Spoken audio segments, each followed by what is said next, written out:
കാൺപൂരിൽ അത്ഭുതങ്ങൾ സൃഷ്ടിക്കാൻ ടീം ഇന്ത്യ. 2-3 ദിവസം പൂർണ്ണമായി നഷ്ടപ്പെട്ട മത്സരത്തിൽ 4-ാം ദിനം ആവേശഭരിതമാക്കി ടീം ഇന്ത്യ.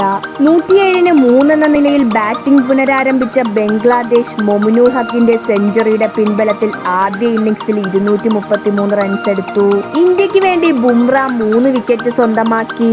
ബാറ്റിംഗിനിറങ്ങിയ ഇന്ത്യ തങ്ങളുടെ നയം ആദ്യ ഓവർ മുതൽ വ്യക്തമാക്കി. വെറും 35 ഓവറിൽ ഇന്ത്യ 285-ന് 9 എന്ന നിലയിൽ ഡിക്ലെയർ ചെയ്തു. ജയ്സ്വാളും രാഹുലും ഹാഫ് സെഞ്ചുറി സ്വന്തമാക്കി.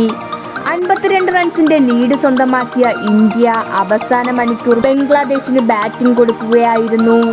ഒടുവിൽ ഇന്നത്തെ ദിവസത്തെ കളി അവസാനിക്കുമ്പോൾ ബംഗ്ലാദേശ് 26-ന് 2 എന്ന നിലയിലാണ്. അശ്വിനാണ് 2 വിക്കറ്റും സ്വന്തമാക്കിയത്.